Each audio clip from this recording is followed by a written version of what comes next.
Also known that his favourite battle is an engagement between Hannibal's Carthaginians and the Romans at Cana 2,000 years ago. In the deserts of Arizona, America rehearses for what it always believed would be the classic land battle. In the past, it might have taken place on the plains of Germany. Today, commanders make their plans in the deserts of Saudi Arabia, though the scenario's the same. A huge army with enough land to operate effectively. An army whose tactics may find inspiration from another battle 2,000 years ago. In 216 BC, this stretch of land north of the Italian city of Bari witnessed one of the greatest defeats ever suffered by the Roman Empire. 2 years earlier, Hannibal had crossed the Alps into Italy. Now, with major victories behind him, he seized the hilltop town of Cannae, which was of great strategic importance. Rome dispatched the largest army it had ever put into the field to deal with this new threat. On a winter's day like this, it's difficult to imagine the heat and dust as the might of the Roman army, some 90,000 strong, faced Hannibal's mercenary army of 50,000 on the plain which stretches from the ancient citadel of Cannae to the river beyond. As the Romans moved forwards with their cavalry deployed on either side, Hannibal put his weakest troops, the Spaniards and the Gauls, in the middle. Drawn to the centre by this ploy, the legions continued to advance. But to the left and right of that advance, Roman horsemen were fleeing before Hannibal's elite cavalry, which then moved round with his foot soldiers in what's termed a double entrapment, squeezing the tightly packed Roman legions who could barely move to defend themselves. 40,000 of them died in the ensuing carnage, among them Paulus Aemilius, one of the army's 2 senior commanders.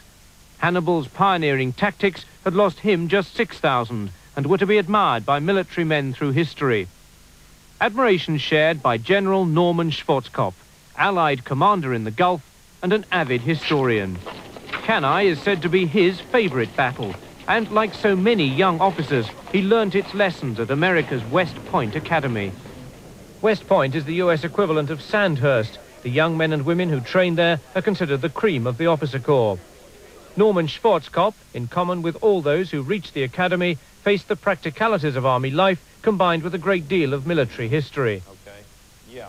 And we're going to talk about Cannae on a very, very grand scale here, are we not? Today, as then, Hannibal's victory at Cannae is a source of discussion. Yeah. What happens if we can make that penetration in, as was made in the ancient Battle of Cannae? What happens when we make that penetration on the 2 shoulders?